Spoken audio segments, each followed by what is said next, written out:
There was a whole thing of someone posted it like straight away after the film came out, and everyone was like, "You don't see a film opening weekend, and suddenly you know how many hot dogs the characters are having."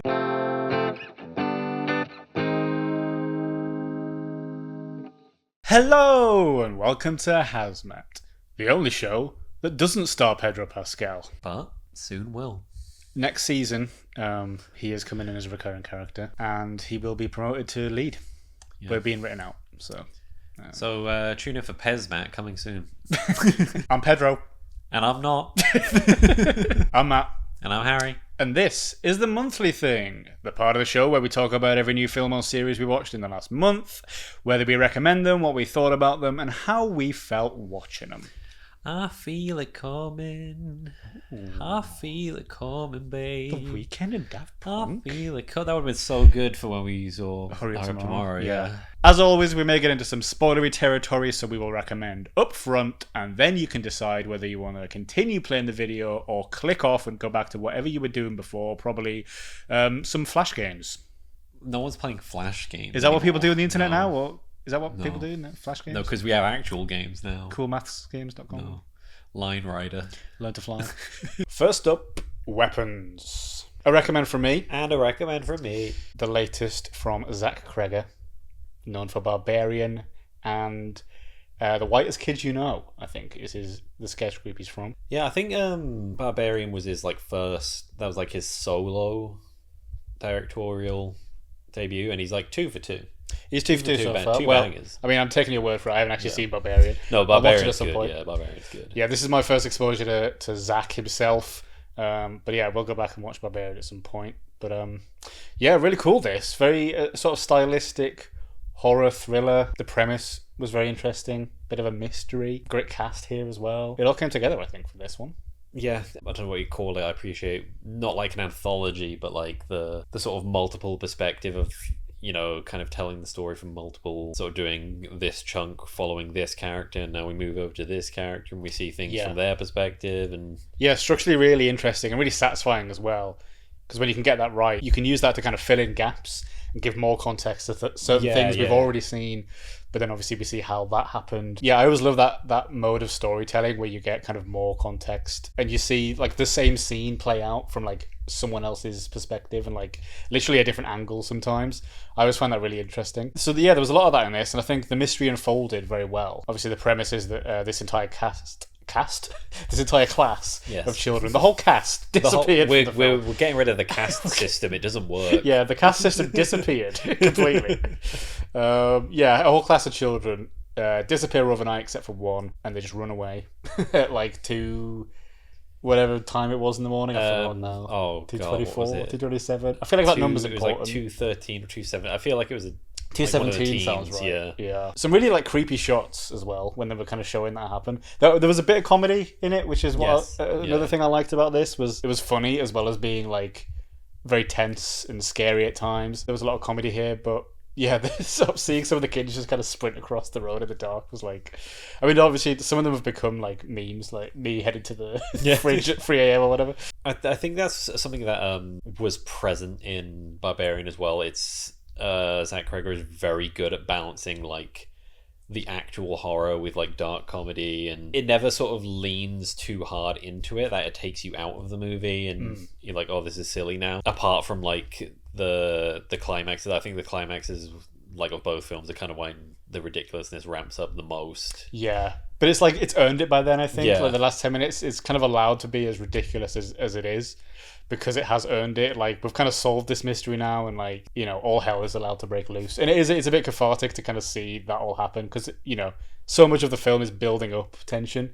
To have that release, I think, was great, and just played nearly completely for laughs right at the end. It was a great touch. Yeah, I really liked that. Yeah, a lot of people that I wouldn't have said really enjoyed that, other than Julia Garner, because I think she was fantastic in Ozark, but people who I don't think have really had the chance to properly shine in anything before. I've probably just not seen anything where he's given much of a chance, but Josh Brolin is great in this. Yeah. Whereas I think before he's probably known for sort of more the action roles and the superhero stuff. Yeah, definitely. Yeah, he gave quite a layered performance.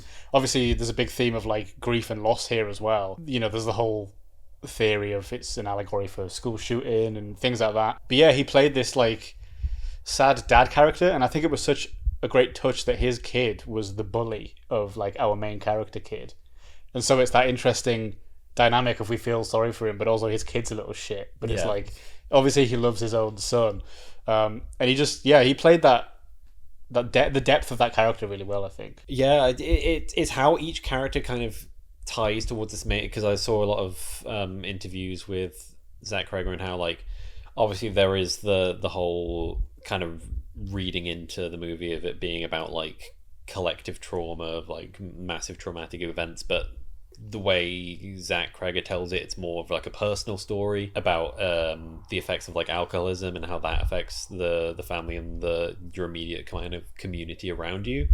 And so it's going to be great to rewatch that and kind of with that knowledge in mind, kind of seeing how each character reflects like a different aspect of that. Josh Brolin's got like the whole kind of like very obsessive personality. I don't know whether they did like whether it was CG or like prosthetics or whatever, but some of that was like specifically Benedict Wong and his real fucked up looking face when he sort of becomes possessed later on is incredible. And the introduction to that is amazing as well, because obviously we haven't seen his part of the film yet. Yeah. So like when he just comes into the shot like that, running towards them, it is like, what the fuck is happening?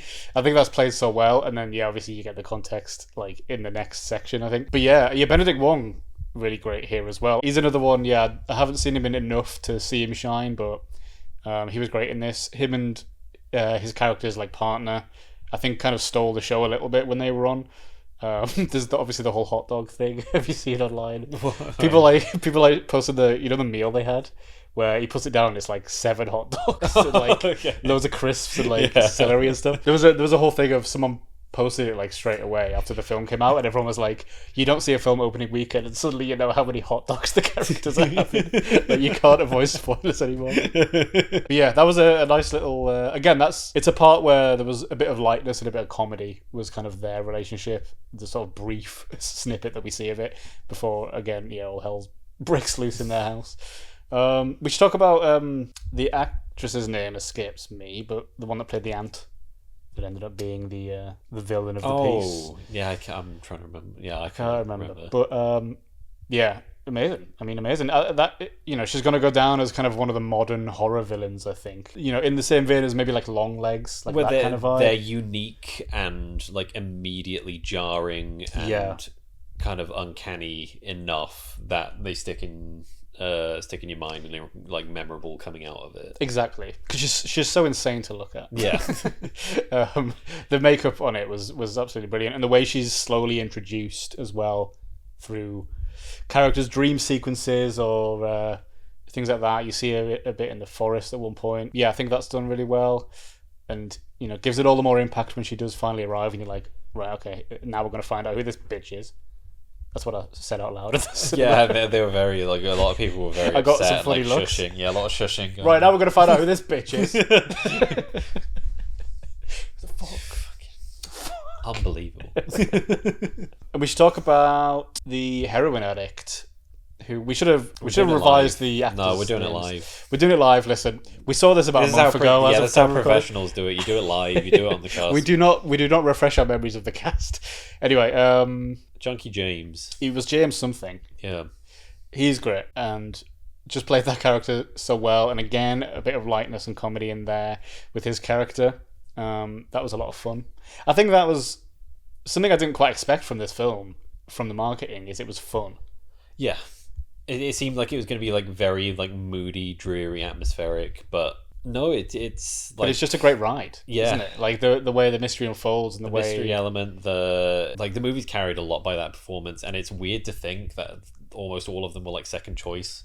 Yeah, because there was COVID delays and writers' strike delays and things like that. I think it took a while to get made, and James I think was the only one that stuck on. Yeah, from the original cast, because interestingly. And we'll get onto this a bit more later, but Pedro Pascal was supposed to be in the Josh Brolin role, which would have made it quite a different. I wouldn't have seen him bringing the same level of intensity. I think he would have yet to see that from him. Yeah, he would have played it a bit more panicky, maybe. Yeah. Whereas I think Josh Brolin played it with this kind of deep-seated like sadness. I'm not sure if Pedro would have been able to pull that off specifically. So maybe we dodged a bullet there, folks. But yeah, all around, just a really fun time. Really great film. Enjoyed this a lot. Not much else to say on that, I guess. No, there were weapons in it. There was one big weapon in the sky. Yeah, but ignore that because that's not really important. That's just a cool visual. I think what I liked about some of it is like the dream sequences they didn't necessarily mean anything, because that's like what dreams are like. They're just kind of nonsensical. Like I think he just said literally he put it in because it looked cool. Because it's a cool visual, yeah. And but horror is something that immediately, like, especially that kind of like psychological horror, and it's usually the one genre outside of like actual mystery movies where people read into like everything. Like in horror, everything has to mean something. There's always symbolism everywhere. It's an allegory. But sometimes it's just because it's spooky. Sometimes it's spooky and cool and gives for a good experience. Like you see, like everyone's gonna remember that shot. Yeah. Next up, Eddington. A recommend from me, but not quite as big as Weapons, I think. No, same. Like I enjoyed it, but I think if Ari Aster's not careful, then Zach Cregger's gonna overtake it. He's going in different directions. Yeah. I thought Ari Aster was going to be like the next big name in horror, but now it seems like with Zach Cregger on the scene and Osgood Perkins, he's got competition. The stylistic go a different direction. Yeah, the stylistic 2020s horror directors are in battle, and Ari Aster's getting the fuck out of there. I'm not doing it. Yeah, I don't need the stress. Don't need the stress. Thingy as well that did The Lighthouse and Nosferatu. Robert Eggers. Yes, he's kind of in that conversation a little bit, although he's going a bit more period piece with it. Yeah, something a bit different for Ari Aster. Technically a period piece. It's a very 5 years very ago? Specific period. Yes, that we all remember very well. Modern history. Yeah. Interesting to set a film in COVID, 5 years after COVID. There was a lot of that during COVID. They just sort of did that straight away, some people. Yeah, interesting that it's kind of... We're not far away from it enough for it to be any sort of retrospective, and we're not still involved in it enough for it to be like current events. So it's a bit of a weird time to do this. Yeah, I don't know. It felt kind of weird, I guess, to see like just really explicit COVID storylines in 2025 when we've kind of left that behind. And I'm sure there'll be more to come as like retrospective things. But I don't know. I felt like it was a weird time to do this, as good as the film was. It's an interesting kind of period to cover because I think we do tend to quite quickly forget just how insane that year kind of was, because most of us didn't really experience it firsthand, because obviously lockdowns happened. We were all sort of just every day kind of blended into one, because our routine was just get up, binge everything we haven't watched on Netflix, go to bed. There was like nothing else going on, but like the news just kept on kind of like piling in of like, now this has happened, and now this has happened, and now this has happened. It's just, how is this happening when no one is out doing anything? There was just insane news story after insane news story, and all like overlapping with each other. And I think that is something this film managed to represent quite well, is how overlapping it all became. Like, we were all supposed to be inside, but everyone was suddenly out protesting. Just, all this shit going on. Yeah, interesting to see those things happening through the eyes of, like, a sort of redneck sheriff guy as well. Yeah, like very, like, small-town America. Yeah. Like, very, like, the close-knit, God-fearing southern states. Yeah. And I guess, like, that's what really kind of drove it home, is that, like, they're all experiencing it together, of like one thing stacking on top of the other, because that is kind of how it felt. Yeah. In a way, even though like during that time we were as far apart as we could be because we were all isolating, it kind of brought us closer together than we ever have been, because we were all sort of in the same boat together of this sucks, but we're just going to get through it. Yeah, it's like one of the rare times in history that everyone went through the same thing. Like all together. It wasn't just one country. You know, it was, like a worldwide thing. And I don't think we'd really experienced anything like that in any of our lifetimes. There's obviously been pandemics in the past, but like, 100 years ago, like Spanish flu, like bubonic plague. None of us remember the bubonic plague. Be honest, you don't remember it. It was too long ago. Yeah, and I think it's like a collective trauma that I think a lot of people are still working through, and are like, I don't think we've seen the full effects of how it really did affect society until maybe 20, 30 years down the line. We're going to look back and think that was fucking insane for like 10 years after that. Like, yeah, people don't realize it. We kind of almost lost like a year of our lives. Yeah. Where we just couldn't do anything. Literally. Yeah, it is. It's like interesting to make films about it. But yeah, like I say, we're still kind of in the knock-on effects of it. We're still experiencing that. Like a lot of the shit politically and socially, the rise of right-wing ideologies and fascism and all that, I think is, it was very much sped up, by the lockdowns, because so many people now had so much more time to go down rabbit holes, conspiracy theorists, all that stuff, which is something the film kind of explores on the outskirts as well, with the wife character and Austin Butler's character that's in it for about 2 scenes. Yeah, just an interesting time period of our lives. A lot of confusion. I mean, that's something I really like, and they kind of did it in a very tongue-in-cheek way, is the confusion of like a lot of the people, like a lot of the younger people that were out protesting didn't really know what they were protesting for. It was that weird thing of, I mean, like, I think we all felt it. It's that, like, the Black Lives Matter thing, but then, like, we're white, and there was a whole, like, well, white people shouldn't speak on it, but then we have to speak on it. Oh, but we're privileged, and it's like that. It's the whole back and forth. Like, we're hypocritical. We want to be supportive. Like, and yeah, they represent that really well with these teens that are so passionate about it, but also so aware that it's like not their protest to do. And it's like, I do remember feeling that way.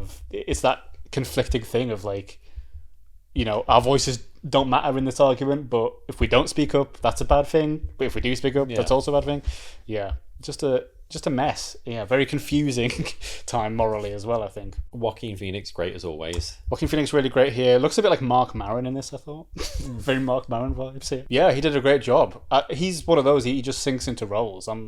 I did have the thought as we were watching it, I was like, he played the Joker, and it's like completely different. Like, he's one of those that sinks right into it, and you do forget it's him. Pedro Pascal, on the other hand, is always Pedro Pascal to me. He's yet to find his kind of sparkling moment. Yeah, he's obviously doing a lot right now, and I'm very happy for him. He's been working a long time, and he's blown up in the last 2 or 3 years or so. I don't know what did it. Last of Us, maybe. Game of Thrones was a big one. Game of Thrones. Yeah, he seems to he's the man of the moment. I'm happy for him, but I just don't think he's had the role yet.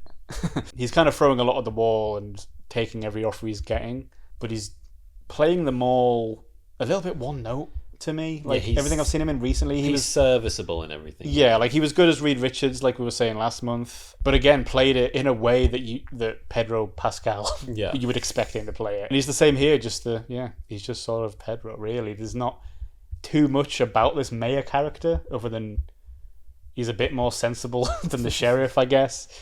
He's kind of the good guy in the story, the moral one. He did fine.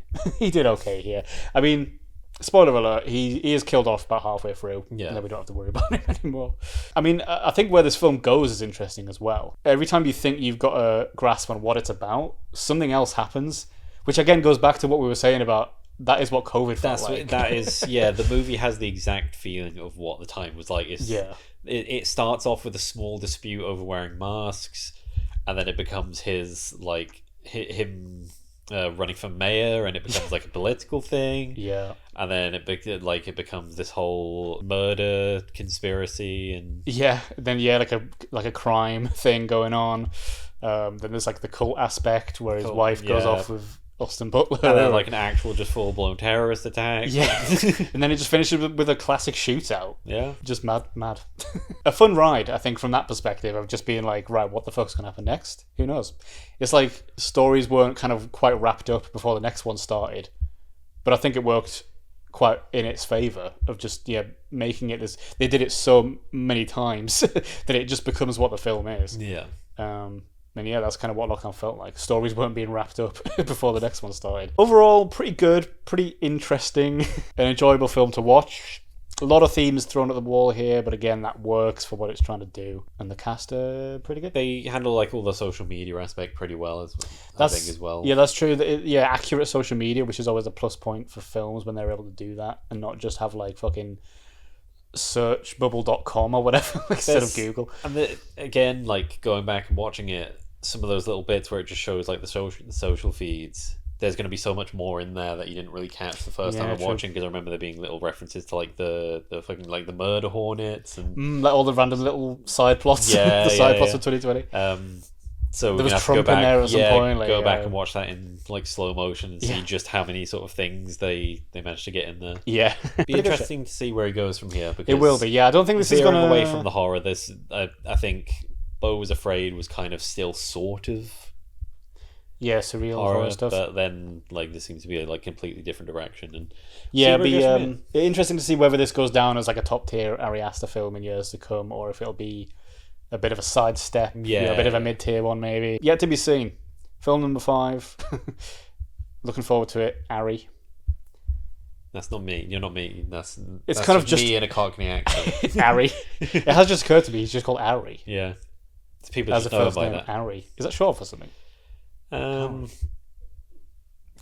Short for Barry. They should take the B off. They took the first bit off instead of the last bit. That's short for Ariana.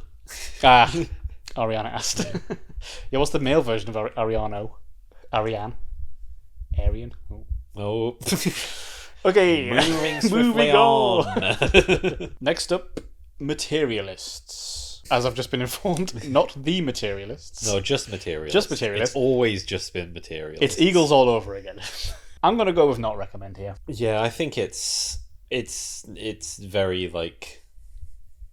It's on the line. It's on the cusp. Yeah. There are things I liked about it, but there's a lot I didn't. The latest from Celine Song, whose previous outing was Past Lives, which I loved very much. I believe it landed about 3rd on my top 10 of 2024. No, 3, whenever that came out. Yeah, I really loved Past Lives. And so I was looking forward and hoping I would like this one, but considering the premise and the cast, I wasn't actually that hopeful. I don't think Dakota Johnson can act. I mean, I'll put it out there. Dakota Johnson can memorize lines. She can certainly deliver lines. She knows how to string words together to make sentences. Yeah. Especially if those sentences involved her mother researching spiders in the Amazon before she died.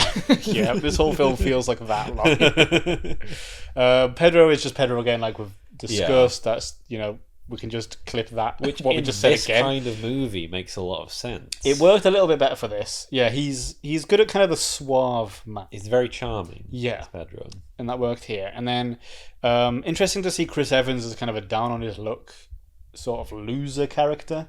Why is that interesting? Because he's a very handsome man. Yeah, but he was literally in a movie called The Losers. You're joking. No. You're joking. No. I can't believe it. This is new information to me. I think Chris Evans' agent has been playing a prank on him. Yeah, they don't know what to do with it. They said they would. I think for like most of his career, like, no, just stick with it and trust me, Chris. I'm due for a good one. I'm due for a good one. I'm due for a good one. And then he got Captain America. Yeah.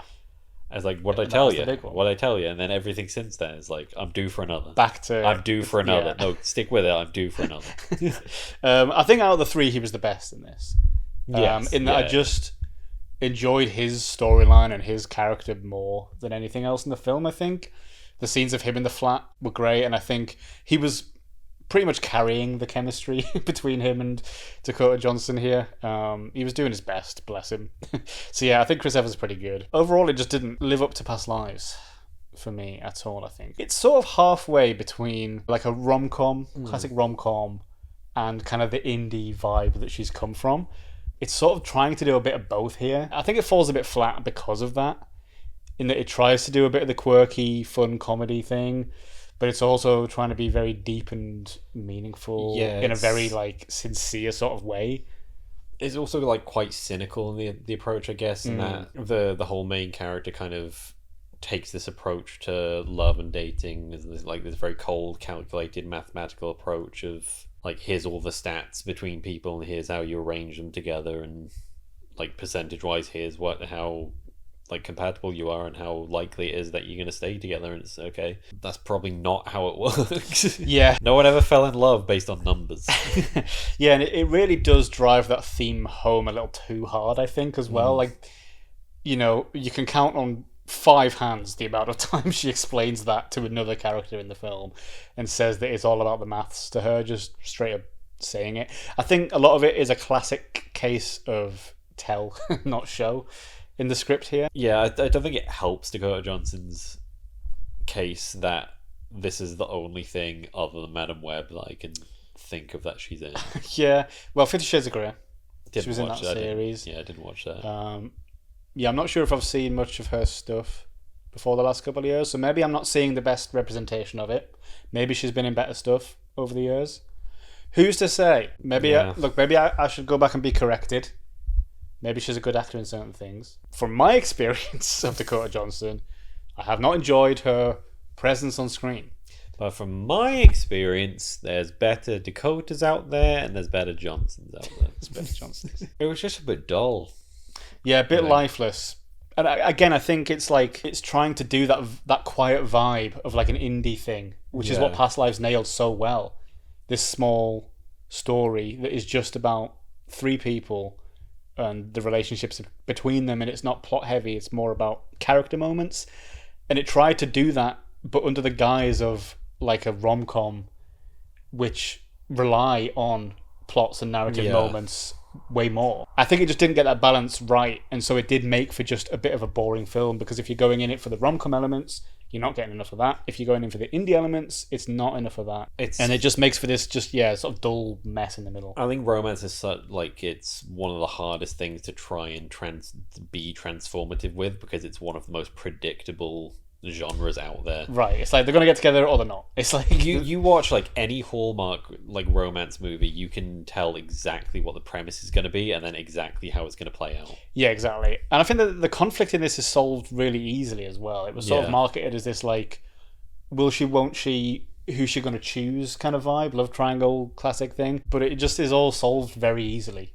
She just goes back to the old boyfriend. Like, it's just which is a staple of the romance movie. Like, that's what happens every time. There's a misunderstanding that drives them apart, and then it's fixed within like a couple of scenes. And she realizes later on that it's true love. And then you race to the airport to stop them from getting on that plane. Yeah, and then you have a big old kiss, and the credits roll, baby. But the credits didn't roll for another 25 minutes. No, they just kept going and going and going. There was a lot more scenes after she dubbed Pedro. There was so much more. No, she should have just got with Chris and that be the end of it. But no, she was still umming and ahhing about it. She was still umming and ahhing. She's already made a decision. She was about to be left with nobody. I was like, Dakota, or whatever your name was in the film. I think I would have liked that more. If she just ended up with nobody, alone. Yeah, alone again. Alone and broken again. I kind of like the caveman thing, little caveman allegory. That was a nice touch, and I like that he brought it back in the end. A little bit of interest in an otherwise sort of. Yeah, dull film. Yeah, it's exactly what you said. The movie picks up any time it's just Chris Evans in his flat with his flatmates. I mean, I just want to see a film of that. Like, I want to see his life. Yeah, that's the best dialogue. Those are the best scenes. I think because they felt way more full of life. I don't know what it was. Like, the scenes with Dakota, her work, or Pedro felt a little bit lifeless. Yeah, it was much more like every scene with Dakota and Chris or Dakota and Pedro was them telling each other about like what they did and their history and their backstory, whereas those scenes in the apartment, just from their conversations and the performances, you could tell there was like history between them. Right, we're experiencing his life. That was the showing and seeing it. Yeah, the showing it. Whereas with Pedro, we didn't really get to experience who he was as a person. Yeah, we only saw him kind of through the eyes of Dakota and through the conversations they had. So we didn't get to know him in the same way, I guess. I don't know. Maybe that is sort of a representation of how full of life Chris Evans' character was compared to the sort of, charming rich man that's actually 2D, not that much deeper. Maybe that's a deliberate representation of that. Who knows? But overall, film didn't quite work for me. But hey-ho. We look forward to seeing the three of you together in Avengers Doomsday. I know that you're all going to you're all going to be there. I know you're all going to be in it. Can't. So, Celine's song? Better luck next time. It's a good thing to say to movie directors. Hey, your movie wasn't great. Better luck next time. It's a good thing to say to a movie director that's got a movie made and has made 2 full films that are in cinemas with famous actors in. This one wasn't so great. Better you know luck next what? time, man. Better luck next time. Take mate. it on the chin, chap. It's a bit shit, actually, isn't it? Never mind how much money and time you've spent on it. I still respect you as a director, Celine. I'm sorry. Next up, Together. A very strong recommend from me. I wouldn't say as strong, but still, like, yeah, a good recommend from me. I unexpectedly loved this. I went into it thinking it was just going to be an interesting sort of body horror thing. I love Dave Franco. I love Alison Brie. So to see them together was great. And yeah, I just came out of it like, damn, that's like one of my films of the year, maybe. I really, really liked this. Like I say, really interesting body horror concept. Very small and grounded. Maybe that's why I liked it. Yeah. You guys know me. Very limited cast, limited places here, which made for some great character moments. I think it built out their relationship and the problems very well. And these 2 characters, they obviously had great chemistry because they're a married couple in real life. That doesn't necessarily mean that worked. That doesn't necessarily worked really well. They're gonna saw them kiss. Kissy kiss. Doesn't necessarily When they were kissing, I was like, they don't mind doing that. Because you remember when we watched A Quiet Place? Day 1. They said, why is it that these 2 people have more chemistry than John Krasinski and Emily Blunt, actual married couple? Yeah, you're right. But John Krasinski should have ended up with Pam. No. Yeah, like it's one of those ones where like the concept is kind of like so horrifying, but at the same time they do a great job of kind of turning it and twisting it round at the end to try and explain it of like, actually it's not entirely the most horrifying thing, it's actually kind of like beautiful in a way. And yeah, it does that flip nicely, and I think it didn't over explain the lore of it either. It's still it's vague, very vague. You know, you get a little bit of backstory towards the end to kind of explain it, but yeah, it's like, I think it was exactly the right amount of lore and didn't get bogged down in all of that stuff, and just literally concentrated on kind of the spectacle of it and the relationship there as well. I like how differently they did it in that, like, a lot of the scenes of him doing sort of the recent, horror movie, you got to have the scene where they're researching stuff on the computer, but they were much more like playful with it. Yeah, like them looking at like the different Facebook posts and making all like the silly little jokes about like what they want their last post to be when they die. Yeah. And they brought it in really well. Like, they integrated it really well, I think, into the plot and the themes of it as well. It wasn't just them Googling to find out stuff to like know where to go next or whatever. They managed to like work that all into the story very well, I think. Yeah, if it were a lesser horror movie, that scene would have been them like spending the whole time Googling about like this cult. And like just what they out. are and their history and just scrolling down the demon full they worship and just a full Wikipedia page Yeah, of it all. Like, here it all is. Well, that was easy. Yeah, it's one of those. There's not super loads to say. It was just a lot of fun. Just a really great concept, executed really well with just a great little cast. Like, some of it was more kind of like what you don't see, just the thought of what's happening, especially when they're in the fucking like the toilet stall. Oh god, That's yeah, more like yeah, that yeah. was more like, you're not going to really physically see what's happening, but like you know what's happening, and Well, it's the worst thing you could imagine. You do for a second. Yeah. And it's the worst second of my life seeing that. And again, it's sort of like Weapons, where it was very playful and funny, more so than I expected, I think. Yeah. Again, because the marketing, it was marketed as very kind of surreal and very like, body horror and visceral sort of vibes, which it was in many ways. But I think the chemistry between them two made for some very very comedic moments as well, which was a nice balance of the light and dark, which is always great to see. Yeah, it all came together for me. I don't get that.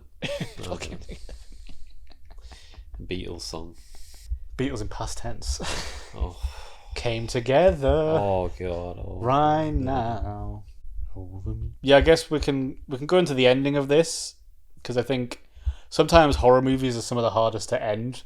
Yes. Because often the premise is so strong, and then it's like once the mystery's gone, or once the villain's defeated, or the villain wins, sometimes it's like it's hard to know where to go with them. But I think the ending was almost veering into ridiculous where they finally, spoiler alert, fused together. I think it just avoided being ridiculous because I think it earned it. Yeah, it built up so well that we're like, okay, but we need the money shot. We need the actual grotesque. Right, we want to see it at the end. Yeah. And I think, they did well to show it very briefly as the last shot, because it's like, it's such a good payoff, I think, as well. And because we're so invested in these characters, when they finally accept what's happening, you kind of accept it as well, and you're no longer fighting against that, and you're, rooting for them to come together.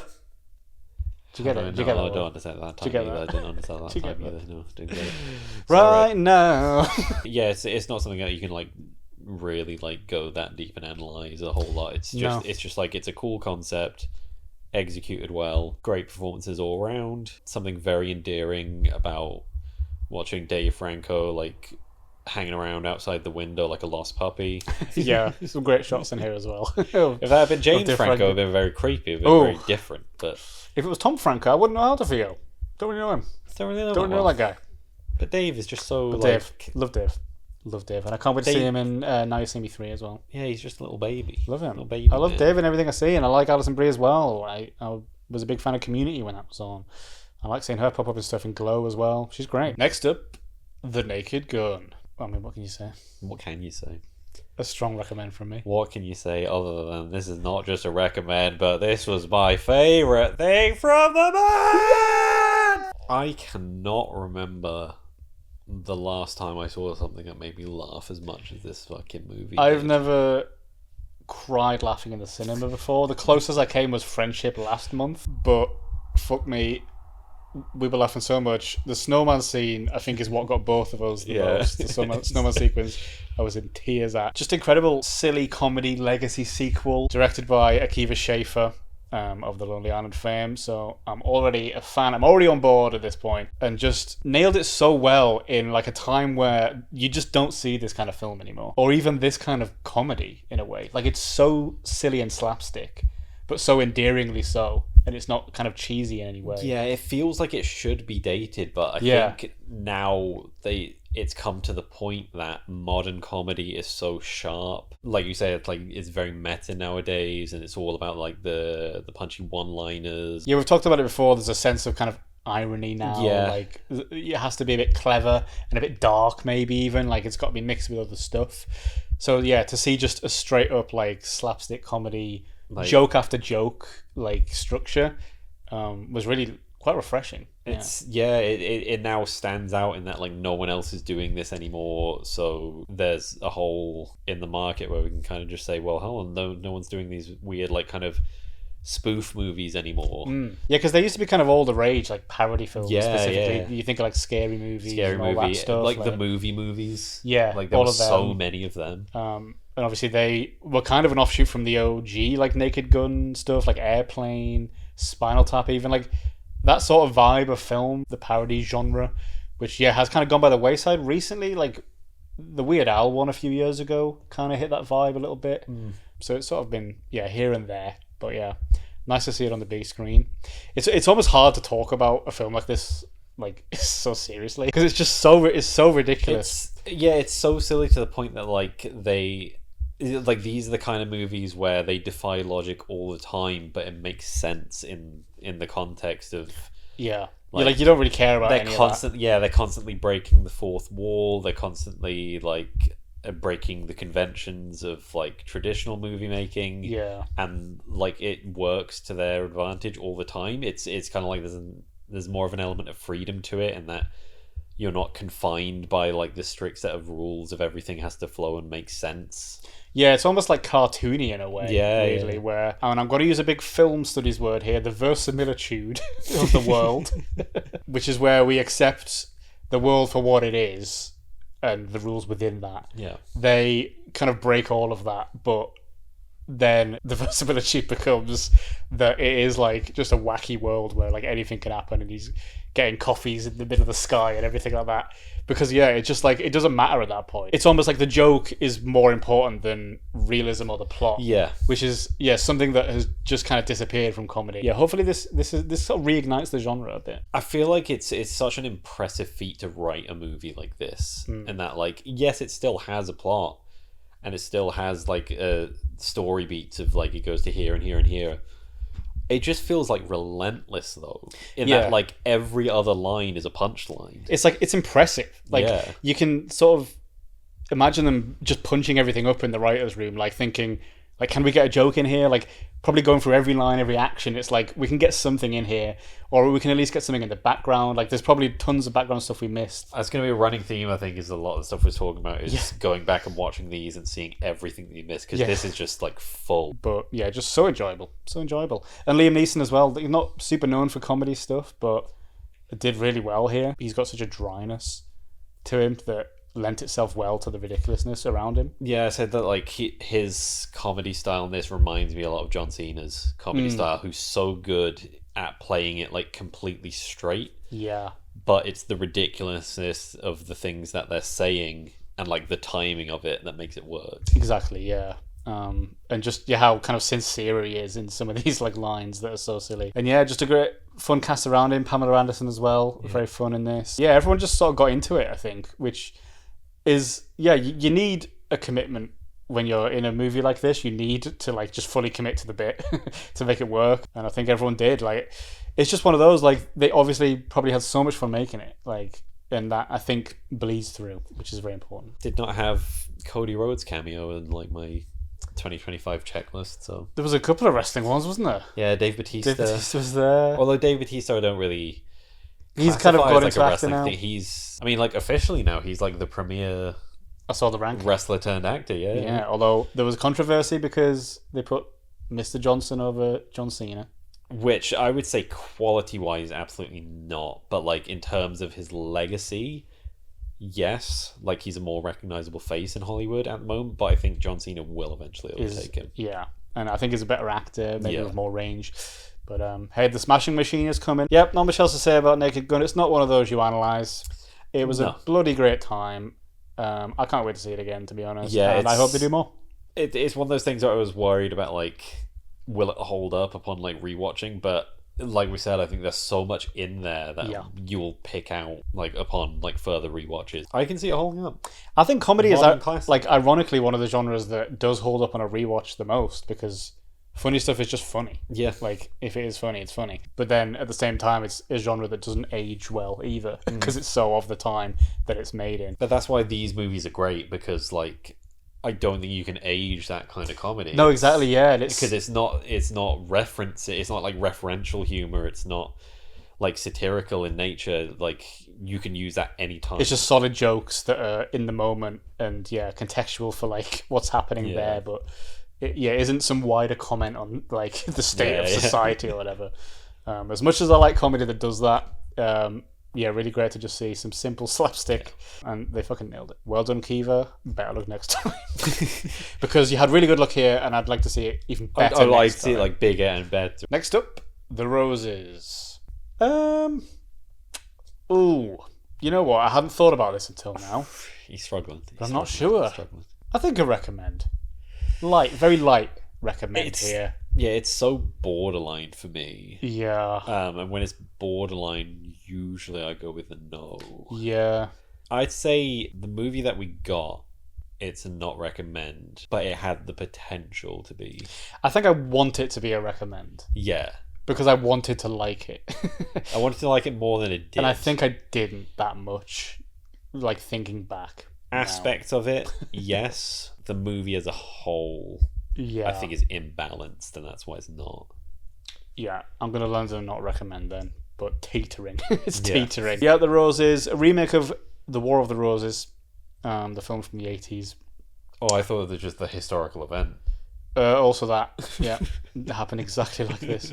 I believe it's based on a novel as well. Yeah, modern adaptation. Benedict Cumberbatch, Olivia Colman. Great chemistry, fun time. Great to see them do some comedy. Olivia Colman obviously started in comedy stuff with Peep Show and Michelin Web, but has since shown her range in plenty of very emotional, heavy drama stuff, which she's obviously fantastic in. But yeah, great to see her come back and do some wacky comedy again. And yeah, a little smattering of supporting cast here, and it's just about the breakdown of the marriage between these two characters. But I think there's a sort of weird, stilted vibe to this. There's something kind of slow and dull about it, that it's like all the jokes are sort of technically there, but I think the pacing kind of neuters some of it, I think. Yeah, this whole film feels like it was a reflection. The film structure itself was a reflection of what was happening, in the sense that, like, just like they were kind of back and forth umming and ahhing about their relationship, the film was kind of umming and ahhing about what it wanted to be, in that, like, it wanted to kind of be sincere and have a bit of depth in regards to what was going on with them, whereas this movie would have been a lot better if the last 10-15 minutes had been the whole thing. Yeah, it feels like a lot of this movie was designed to make people in marriages go like, oh, you know, like, it's like stuff they want to say, but like never it's could. The taboo, like they're breaking the taboo. It tried to be this kind of edgy, maybe is the wrong word, as if it's going there in some of the stuff it says. It's like, they've used the C word, like, oh my god, like, you know, it tries to be that, but it just doesn't have the kind of impact that I think it wanted to have. I think part of that is a casting issue. I think it would have worked so much better if they had fully gone to, like, properly, like, American actors as their supporting cast, like proper American with American comedy styles, because that's the whole thing, is that dinner sequence with their back and forth is one of, like, my favorite things in that movie. It's one of my favorite parts of that movie, because I think, like, the snappy one-liners and, like, the one-upping each other is great. It's just weird that, like, there's so many actors in it that we associate with, like, more quintessentially British comedy. Jamie Demetriou, Ncuti Gatwa's there, but, like, Andy Samberg is perfect. Andy Samberg is perfect. He's like the embodiment of, like, the American comedic style. Kate McKinnon, as much as I like her in stuff, felt a little out of place here to me. I'm not sure what they were trying to do with her character, or if she played it differently than it was written. I don't know. She was trying to be this kind of flirty, like, polyamorous sort of thing that got between them. It didn't really go anywhere. She kind of stuck out as a sore thumb to me, I have to say. I don't know. I just didn't buy her and Andy Samberg as a couple. That's all, I think. But yeah, hey, nice to see my boy Andy Samberg in here, yeah. So yeah, Ncuti Gatwa doing an American accent. Interesting, to say the least. Jamie Demetriou also doing an American accent. Interesting, to say the least. It's like, hey, yeah, they can do it, but, like, should they? Wouldn't it have made more sense to, like, just go full American with it? Or even on full British with it? I think that could have worked equally as well. That's one of the biggest criticisms, is again, it's a bit like The Materialists, where it's sort of trying to do two different things. Yeah. It's trying to be a British comedy and an American comedy at the same time. So you get the kind of Andy Samberg SNL type humour, but then you've got the kind of dry wit of the, like, Benedict Cumberbatch, Olivia Colman sort of humour. And yeah, I don't know if it meshes here particularly. I think it can potentially in other stuff, and it has worked in the past, but I don't think they quite nailed it. No, it's makes for a weird vibe. I think they just drag their feet. That's what the movie feels like, is just dragging its feet. It felt to get long to it as well. I get that it'd be, like, being based on, like, a pre-existing story or whatever, but, like, you can change things around, like, structure wise. But I feel like if them getting, or, like, wanting to go through a divorce was kind of, like, at the start of the movie, and then, because that bit at the end where they're sort of, like, they're each, like, tormenting each other because they both want the house, really was great, but it felt like it was a montage. Yeah. And that's the way it was kind of framed, and it was like, if we had done that, but, like, start from the beginning, and it's, like, little things, and then it ramps up as the movie goes on. Yeah, and we maybe get, like, a few flashbacks to kind of establish their relationship. Yeah, I think maybe structurally it should have been a bit different. But yeah, it just felt like it took way too long to get to what it was supposed to be doing. But I mean, I haven't seen the original movie or read the book or anything. Maybe that is the vibe for that as well. Maybe they nailed it a little better then. I'm not sure. I don't know what the consensus is on that. You know what? We're doing it live, and, you know, we don't research. We don't do our research, guys. It's all about vibes. It's about vibes. We're here to talk about vibes, really. It's all about first impressions, and we have to hold on to that first impression for almost a whole month, depending on what we've seen it. Yeah, it's true. Fucking saw this ages ago, last week. I was hungover as well. Almost fell asleep during it. No. An old man kept coughing the whole time. Some guy shouted at some girls for talking. The screening was chaos, guys. Maybe that's why I didn't enjoy it. Yeah, they set the tone of it being not a fun experience. Yeah. Maybe if I watched this in a nice quiet screening or at home, Maybe I would have liked it better. But as it stands, didn't like it as much as I wanted to like it. No. Which is a shame. And it's not even like really faulting, like you said. I think Benedict Cumberbatch and Olivia Colman are great. I think all the cast, you can't really fault them for anything. All the cast are great at doing what they're doing. I just think they're all in like different films almost, and I think it just doesn't really gel. Yeah, the dynamic is very odd. The dinner scene almost feels like, I mean, they obviously were together, but it almost feels like that vibe where they didn't film it in the same room at the same time, because like, I don't know, some of the characters I don't think even interact with each other, because there's like 10 people and some of them are only talking to like one person. I don't know. Yeah, it felt a little bit messy and a little bit, didn't quite gel. But it could have. So it gets a hypothetical recommend. Hypothetical recommend. The film we imagined it would be. Yeah, the hypothetical recommend, but a true not recommend. Yeah, I'm afraid. 'Tis a shame. Didn't think I'd be not recommending an Andy Samberg movie, but you know what? You know, that's the way it plays out sometimes. Better luck next time. Next up, Caught Stealing. I'm glad that we got a big enough dose of Austin Butler this month, because he wasn't in Eddington enough. He wasn't in Eddington enough, but now we've saved it. We've brought it back. We've brought him back, and this is a very strong recommend from me. I think a recommend as well. Big one. Big. It's going to be big. big. Low prices, big recommends. That's what you get from us, the HAZMAT guarantee. A bit like Together, I unexpectedly loved this. And I came out of it fucking exhilarated.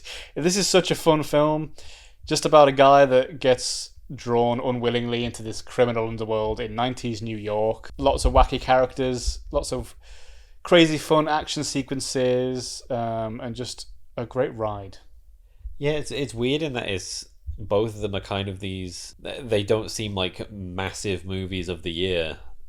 They're just movies that kind of come out. Sometimes those are the best ones. Listen together. Sometimes they're the best ones. Yeah. No, I agree. It's like underrated gems. Yeah, they didn't have a big song and dance about them coming out, but they just hit. They just hit different. Which is like, and this is Darren Aronofsky, of course, who's obviously done tons of famous stuff: Requiem for a Dream and The Whale and Mother. And Shrek 2, I think. It's one of them. I don't know if it's the second one, but it's definitely one of them. Not sure about that. Yeah, it's definitely Black Swan for sure. I'm not sure about Shrek. Not the first one. Maybe the second or the third. I think definitely one of them. Sort of interesting for him. It seems like he just kind of wanted to have fun with this one. I sort of associate him with emotional and genre bending. Maybe not genre bending is the right word there. Listen, guys, we're just doing vibes here. We're doing it live. We don't do our research or think about these things. Yeah, I don't know. It felt a little bit weird, sort of in his catalogue. I think it felt a bit different. But in a good way. But it just felt like he just wanted to do kind of a fun crime action thriller thing, and you know what, it worked. Not too much analysis to do here, really. Austin Butler is just great. I think he's blossoming as one of our main Hollywood leading men right now. You know, I'm seated for whatever he's doing. I'm enamored. I'm enamored by Austin. Matt Smith, of course, always fun to see him. We love Matt Smith. We love Matt Smith. Always great to see him pop up and stuff. Playing a punk rocker from London, innit? From London. Vincent D'Onofrio and Liev Schreiber. Show stealers. As a fun comedy duo here. Love them. Yeah. Who else we got in this? Zoe Kravitz. Zoe Kravitz, of course, yes. Her and Butler's chemistry. Really nice here as well. Very steamy. Very hot. Very sensual. Very sweaty. That's Matt Smith coming in to describe the relationship. Sweaty! Very sweaty, very hot. And of course, the true star of the show, Tonic as Bud. I thought you were going to say Laura Dern. Oh, well, yeah, Laura Dern is also there. Yeah, Laura Dern's also there. Yeah, I love the cat in this, cat sidekick. Yeah, that was a fun element. So coming out of it, like, they did that well where Argyle didn't. Right. Because even though, like, it's a cat and Argyle, I feel like it was too silly in that. Yeah. It also, the cat and Argyle was kind of, it felt like it was there for the trailer. And it was also to just be a really quirky, at times, yeah. It definitely was, yeah. And it just felt like a quirky little thing to like, oh, it'd be funny if they had a cat with them. Whereas this one felt like the cat was like an important character and actually an important part of Austin Butler's like development through the film as well, in that he, like, to begin with doesn't want this thing and it's a biter and a vicious cat that doesn't like anyone, but by the end it's like his best friend. And it's kind of like with everything he goes through, that's all he has left right by the end of it. Yeah. So like it gets to a point where if he's separated from the cat, you're kind of like, what's going, like, nothing can happen to this guy. It's you like can't let anything happen to that cat right now. Yeah, it's like the one thing he's got left to protect as well by the end of it, because he just keeps losing people through the whole film, and as the stakes get higher and higher, so it just becomes this precious thing that he's got to protect, and it's like his last chance to kind of prove himself, I guess. Much more important as an element in the story than the Argyle cat, which I can't even remember the name of actually. Argyle. Gray. We'll have a redemption arc for a prospective baseball player who never made it pro, but then their talents come back in the end of it. Yeah. Namely by beating people up with a baseball bat. We love to see that. Yeah, I'm sure this film is great for baseball fans. I don't know anything about baseball. I don't know anything about the Giants. Go Giants. I didn't even know they were from San Francisco. Oh. But I figured that out. They're not. San Francisco Giants. That's what he was on about. Oh, not the New York Giants. No, it was SFG. He was from California, wasn't he? Oh, he was, yeah. Yeah, San Francisco Giants. Was it in New York, though? It was set in New York. The film was, but he was from California. That's why it's confusing. He'd moved out there, hadn't he, after his accident? Yeah, because that was a classic sort of archetype of a character in a dead-end job, not going anywhere in life, that had potential at one point, which was scuppered. And I think Zoe Kravitz's character is a bit of a grounding thing for him, sees his potential, wants him to be bigger than he is, and so it's all the more tragic when, she's killed off. Spoiler alert. Spoilers. I know you're supposed to say that before you say the spoiler. No, you said it. We said it at the start. So you guys, you had your warning. You guys, you don't get a second. and I really felt the impact of that death because we'd had their relationship so well developed, just structured really well, amped up so well throughout the film. Just a sequence of really fun chase sequences, action things. Again, it's one of those. It didn't take itself too seriously. It had the right amount of cheesy action, maybe, and the right amount of like grounded character moments. I think it all came together really well. It's one of those relentless kind of movies where it feels non-stop action, but it's not. It's just that anytime there's a break, the performances and like how intimidating a lot of these like villain characters are so intense that even in the scenes where we've taken a break from him getting beat the shit out of, like you're still kind of tense in that moment, and that like they really kind of drove home the point of him, like his desperation of trying to get himself out of the situation and everything he's had to go through. Yeah, as he just gets like deeper and deeper into it. I think that's why it had that relentless feeling, is that we're drawn deeper and deeper into this like conspiracy crime circle, underground drug shit, whatever was going on. We're drawn into that with him, and it is almost like one huge sequence of events over like 2 or 3 days or whatever. So yeah, it does give that relentless feeling. I've just had the thought that in the skate games where you get the Hall of Meat, it was kind of Hall of Meat the movie. Like he just said, he gets beaten up so much, and he's just so injured with this whole thing. Which is something I really like about like the modern action stars. You had the action stars of the 80s who were kind of like just kick ass, and they were always on top, and that's kind of, we've complained about it before, like that's what Dwayne Johnson wants to do. He always has to have the upper hand. He always has to be the one taking charge and winning fights, whereas like we talked about a little while ago with Novocaine, how like that modern action star, like that they're okay with like being a bit sort of pathetic and putting themselves in the position of like the underdog. Yeah, and like almost losing, and then becoming this kind of endearing figure that just grasps victory at the end. Rather than being this awesome Gatling gun like wielding. It's a more interesting story, I think. Is the idea of them snatching victory from the jaws of defeat. Exactly. Kind of like that development of, they start off like, I've never shot anybody, I've never even like punched a guy before, and then by the end of it, like they've shot someone and they've punched someone. They've done it. They've done it all. Yeah, just all round really, really fun time. Fantastic little movie. Underrated gem, I think. Loved it. Next up, The Life of Chuck. A recommend from me. And a recommend from me. Not a super strong one. A fairly mid recommend. An average recommend. Decent. I'd say decent. Yeah. Enjoy this. Just a lovely film. Nice. Quaint. Quirky. Yeah. I think wholesome. Yeah, balances the odd quirky elements with the the sincerity and the message of the film, and like the emotional depth. It balances it all quite well. Yeah. I've weirdly talked about the marketing for a lot of these today. Yeah. I don't usually do that, but the marketing for this couldn't really do it justice as to what it actually turned out to be. Based on a Stephen King short story, and sort of goes backwards through this guy's life. The third act, which is the first, starts with this apocalyptic scenario and is very surreal. You don't really know what's going on until eventually it makes sense. Yeah, it was just interesting that it was so unexpected.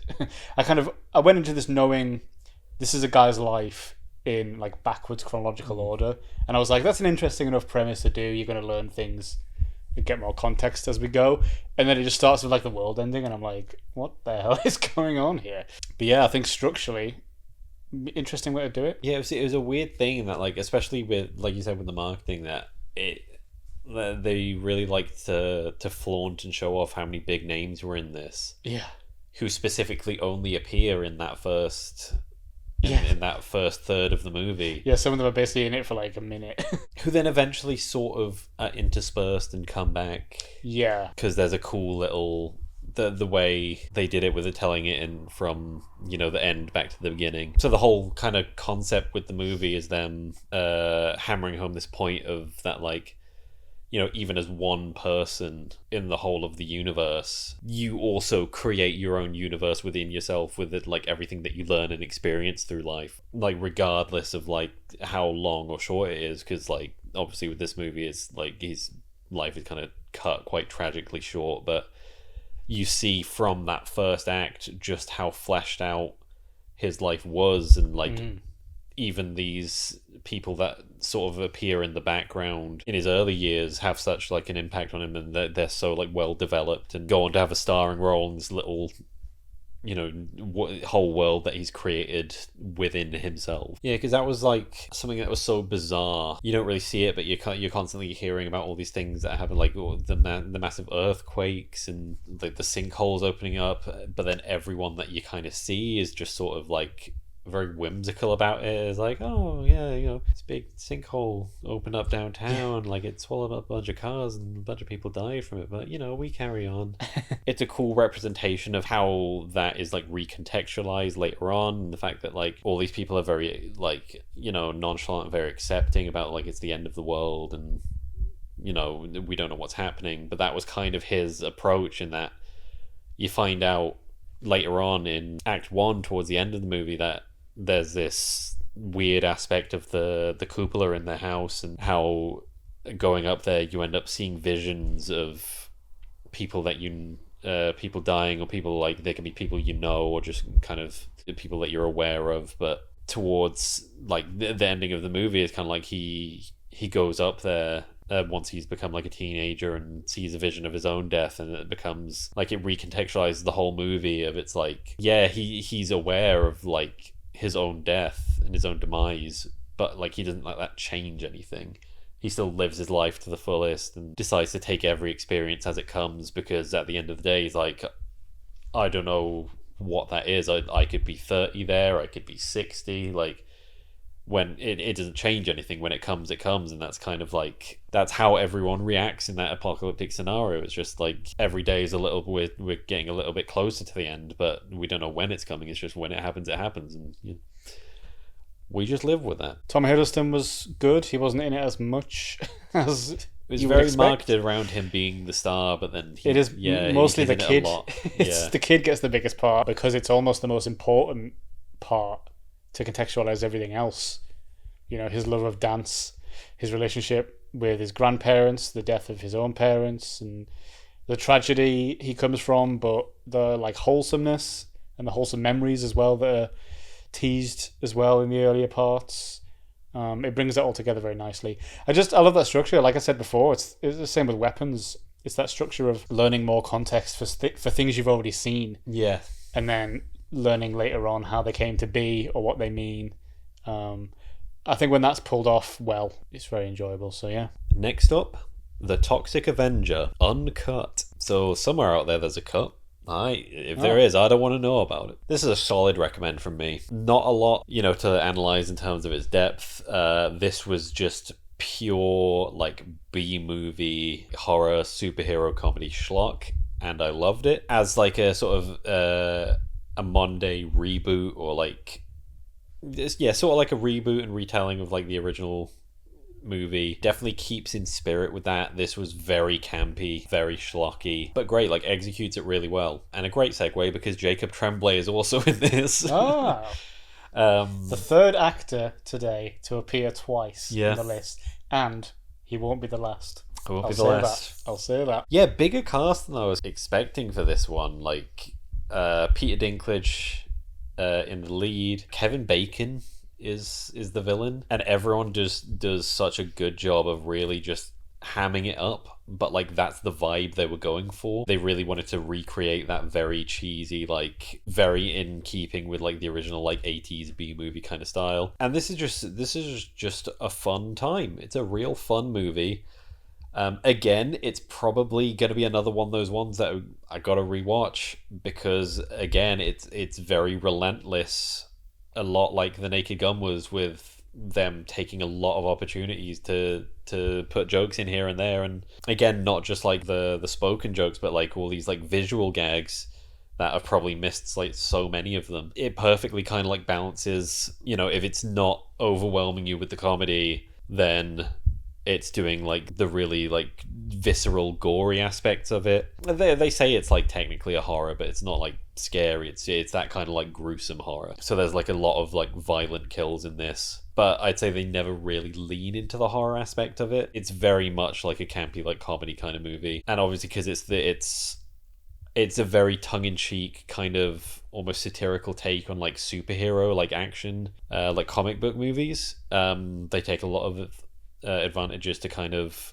poke fun at like all the tropes of that. This has one of my favorite post-credit scenes I've seen in quite a long time. I saw like with the director, they kind of did an interview and they're like, oh, what was kind of like, how do we poke fun at this but do it in like the most boring way possible? But it's so funny that like they jump from like a sequel tease to this just fucking like off the cuff like talking bit. It's my favorite like cut in anything. The post credits for this, like if anyone's not seen it, like spoilers ahead, but like it's not really spoilers for anything story related. So they open up with one of the supporting villains in hospital, all bandaged up, having survived like the final confrontation, and they go to like talk and speak about like how they're gonna like come back and have their revenge, and then it just immediately cuts to Peter Dinklage still fully like mutated up, just in his kitchen, and he just goes through the like this 2 to 3 minute bit about how he makes like a grilled cheese. He's just talking directly to the camera about how to make the perfect grilled cheese sandwich. That sounds amazing. It's so good. And that's the kind of like comedy that this movie has. It's just, it knows it's a silly concept, it knows it's a silly movie, so they don't shy away from like being silly with the comedy. Completely forgot Elijah Wood. How could you forget? Elijah Wood, who I think has a recognizable enough face that I placed it was him immediately, but like, wow, Elijah Wood looks crazy in this. The way they've got him made up, he looks, basically they made him look like Igor or like the Penguin, like long, greasy, bald on top hair, hunched over, dressed all in black. And like I said, like he's part of the group where everyone just commits to it. Everyone knows this is a silly movie. Let's have fun with it. Let's have fun with our performances. And that's what makes it great. It's a great time. It's a fun movie. Not a lot to say, like not a lot to analyze, but it's fun. It's such a fun movie. If there's still any like showings out there by the time this comes out, then yeah, because I guess like the original kind of took a while to catch on. It was one of those movies that just kind of came out and then eventually became a cult classic, and I can see that being a similar thing with this. I think it had quite a limited release here. I don't know if it was the same like over in the States when they had a few more showings of it, but I can see it like catching on that way again. And it deserves to. It was great. Very fun. Next up, Sorry Baby. This is not only a huge, massive, ginormous recommend from me, but it's also my best of the month, baby! We sort of did a freeze frame there. We've never done a freeze frame before. Absolutely my best of the month. This is a beautiful movie. The directorial debut from Ava Victor, who is someone I've followed for a long time online. They used to do a lot of comedy skits on Twitter and stuff back in the day. I think did some stand-up for a while. Worked for Reductress, which is an Onion-style satirical magazine website. It's funny because, like, I obviously don't know them in real life, but there's a weird sense of pride in seeing someone that you followed online for so long make it in, like, mainstream, like, movies and be able to make a full project, a full film, and actually get it out there. So yeah, I was super excited to see this, and boy did it deliver. It's a very small, emotional, character-driven story. Victor directed, wrote, and also stars in it as Agnes, who works at a small college and is sexually assaulted by one of her professors, one of her colleagues. And just the sort of fallout from that. It doesn't show the event itself. It doesn't sensationalize or dramatize this event. It's way more about the impact it has on her emotional well-being and her life. And it explores that theme of how life just kind of goes on around you when something traumatic happens and you have to carry this big trauma with you, and everyone else is just sort of getting on with everything normally. What I love about it, like I say, it doesn't sensationalize it. There isn't any sort of cathartic crying, screaming scene here. There's no breakdown. There's no breakthrough with therapists. It's way more about those moments in between. There's a beautiful line in this. She says, "I feel guilty when I'm not thinking about it." That just kind of sums up the whole thing, really, of when you're carrying such a big trauma with you and having to just live with it and not having the ability to really do anything about it. You can't undo it. It's not something you can heal straight away. There's not one thing you can do to get rid of it or make it better. It's just there with you, and you have to carry it for the rest of your life. I think it just explores that theme so well, and in such a gentle and, like, poised way as well, and with such care, because it is obviously, you know, it's a big subject to tackle. It's a very sensitive subject to tackle. Yeah, really, really brave film, and it's also a hilarious film as well. Obviously, they come from comedy writing and a comedy background, and it's not just funny in the way of a little bit of, you know, funny moment to maybe break a bit of tension here and there. It's like laugh out loud funny. There's so many great scenes in here, great character moments, great dialogue. The script is really brilliant. I'm not sure how much improv there is in this, but there's certainly a lot of naturalism in a lot of the dialogue and conversations. It blended that so well with the heavy subject matter. The comedy almost comes from that absurdity of life goes on. She goes to, like, jury duty at one point, and she has to keep teaching, and yeah, there's just all these funny little life moments that are happening and keep happening to her while she has to carry this trauma with her. So yeah, just a really beautifully done film, I think, and such an impressive debut as well. And I'm looking forward to seeing what Ava Victor does next. Absolutely brilliant. Go see this if you get the chance to see it. You'll love it. Another underrated gem, I think, from the year. Next up, Colourful Stage, the movie, a Miku who can't sing. He was so nervous for that, everyone. He was so nervous to know Japan, that. what the fuck? Stop putting so many words in your fucking titles. This is a recommend from me. This is a movie based around the character of Hatsune Miku and the Vocaloids, who are, like, entirely digital pop stars, sort of mascots that were created in Japan using a music software that takes vocal samples and strings them all together, allows you to adjust and, like, create music without having, like, an actual vocalist. And they became, like, hugely popular characters and took on a life of their own, to the point that, like, even in Western cultures, like, a lot of people know who these characters are. Like, especially, like, if you're regularly on the internet, you've probably seen at least one of them before. They're starting to become, like, so ingrained, like, in our little sort of meme culture, that even for somebody like me that wasn't, like, super well versed, like, I was aware of who these characters were, but I'm not, like, well versed in kind of, like, their history or the lore around them, I guess. This movie is simple enough in its approach that you can kind of go see it without that, and it just works as like a standalone outing. So the concept of this is like it's a very wholesome story of kind of, you have quite a big cast of characters here. There's like 20 like main characters really, and it's sort of a group of 5 different music groups, each with 4 members, and each one kind of exists in their own reality, their own version of the world, and then they've each got their own version of Miku and the other Vocaloid characters within that, and one by one they're sort of all approached by this other Miku who just sort of crosses between realities and is her own character, and sort of, and her whole problem is I want to use my music to reach out to people who need help, who are like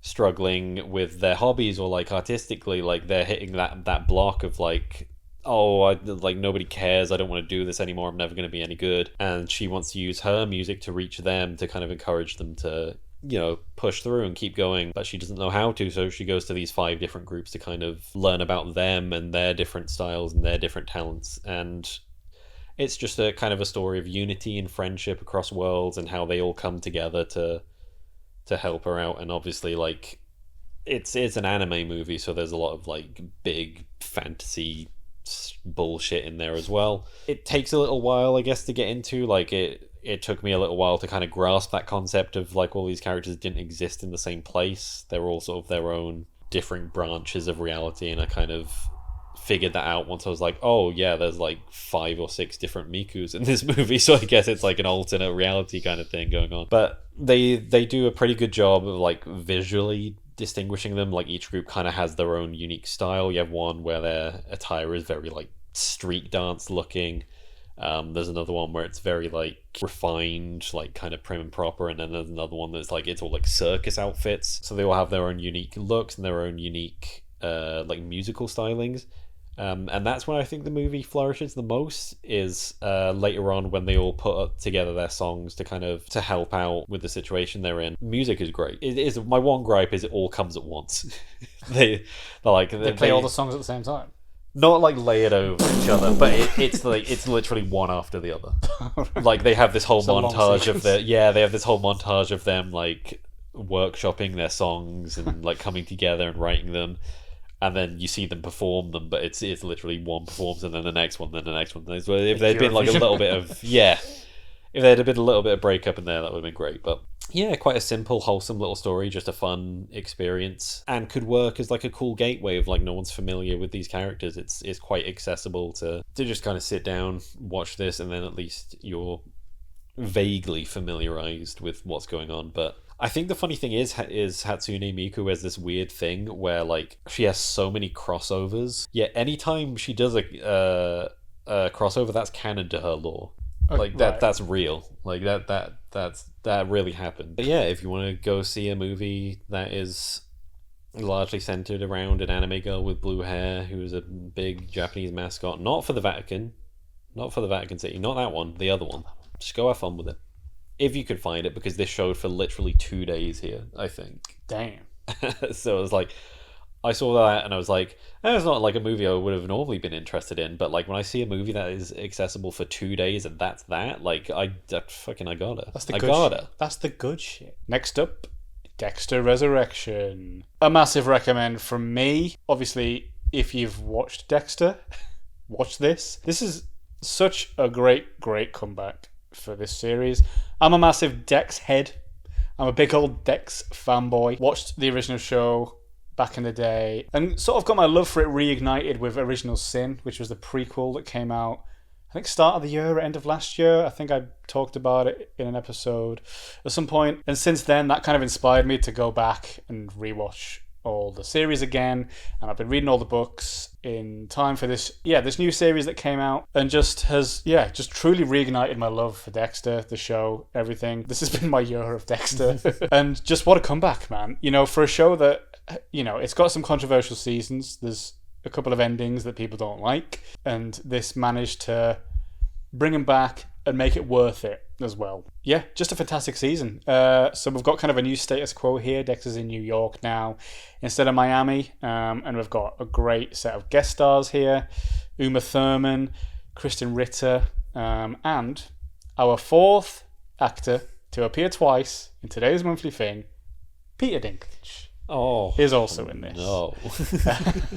And obviously we've got Michael C. Hall in one of his greatest performances as Dexter, I think, yet, playing this kind of mature adult version that's kind of rediscovering his roots again. And we've got Jack Olcott as Harrison, Dexter's son, and James Remar is back as Dexter's conscience ghost father as well, which is a lot of fun to see. And David Zayas as well, back as Captain Batista. And everyone just pulled it out the bag. I think everyone just seems so happy to be back, and it just brought such a positive vibe to the series. And I think what it's managed to capture is the old playfulness of the original Dexter series. The first few seasons have this kind of dark humour to them and this sort of charm, and it's managed to really recapture that again after, the original series falls off a little bit. I'm enough of a fan that I kind of generally like most of it, but it's a bit like sort of Game of Thrones in the sense that like the last season is pretty universally hated, the ending. That sort of vibe, and I think sometimes it sours the rest of the series for people if you do get such a bad finale. I've never really seen that much controversy about it. I think maybe I liked it at a young enough age that I just enjoyed it for what it was, and I've always got that kind of nostalgic view back on it. But even after revisiting the old series this year, I think a lot of it holds up a lot more than people think. But that being said, this new one is just such a surprising return to form. Really explored the new dynamic between him and Harrison, which was really interesting, and a new sort of cat and mouse dynamic between Batista and Dexter as well here. All the guest stars did a fantastic job. Peter Dinklage, absolutely brilliant. Such a great presence on screen as this the main villain of the series in a way, rich billionaire type. Uma Thurman as his henchman as well. Such a welcome guest star in this series. And then a smattering of other people, Neil Patrick Harris and Cam from Modern Family as well, playing these different serial killers. David Dastmalchian shows up in this. A bunch of great stars in this. What more can I say? I just love Dexter so much, and I'm just so glad this was good because it's has been such a controversial series for so long, and a lot of it is hated. So just such a nice feeling to have a universally critically acclaimed series of Dexter on the books in 2025, and apparently there's some more to come. We're so back. We're not done yet. We're so fucking back, and I'm so glad. And last up, Eyes of Wakanda. Let's just jump right into it. Is it a recommend from me? Probably not. I'm not going to talk about it a lot because I want to talk about it for about as long as it takes to watch it, which is not long at all. Conceptually, probably something that I should have really enjoyed. It's Ryan Coogler coming back and working on more Black Panther, or at least Black Panther related stuff. And on top of the fact it's animated, like, this should have been something I really liked. I just think direction wise it didn't kind of go where I would have liked it to. Because I can't fault the actual animation for it. I think it's a great looking show. It's just that's probably the only thing that you could say is great about it. Like, what I was kind of expecting from this would have been more of like a detailing of the history of, like the nation of Wakanda, like how it came to be and sort of how it developed over time, but it's not really that. It's more of just 4 separate stories across different time periods that sort of link back to it. And the stories themselves aren't really all that interesting. It's a rare miss for this, because I think both of the Black Panther movies are pretty good. It's just that this is kind of like very surface level, I felt. Conceptually, I see what they wanted to do and I can kind of see the vision, but like I think it would have been better if they kind of went more into sort of like the lore of it rather than just, separate little small stories from each one. Not a lot to say about it. We end with more of a whimper, but like I think we had enough good shit this has month been that maybe one of the best months in a while. I think we've had a lot of good shit. It's been good. We had so much good shit that like it's not going to sour anything. It's just it's not even like it's a horrendous thing. It's just like it's mid tier. Little forgettable thing on the end. That's fine. If you've made it this far in the video, this is the asterisk. This is the addendum. The coda, if you will. So you can watch it if you're like a Marvel completionist, I guess. Well, there you go. That's the end of August. The end of summer. The end of the world. And the end of the world. As we know it. But I feel fine. Thank you for watching HAZMAT reviewing everything they saw in August 2025. If you enjoyed this video and you'd like to see us do more stuff like this in the future, you can support the channel by leaving a like or a comment. You can hit the subscribe button as well as the notification bell. That way you'll be alerted to all our more recent uploads. And as always, all of our socials will be listed down in the description. And join us next time where I end up in a love triangle with Peter Dinklage and Michael C. Hall.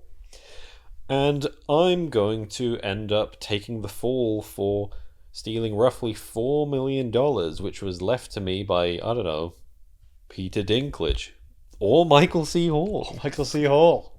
You never know. You never know these days, do you? These days, you never know. COVID was a crazy time. That was mad, wasn't it? Crazy when you think about it. We never talk about it enough.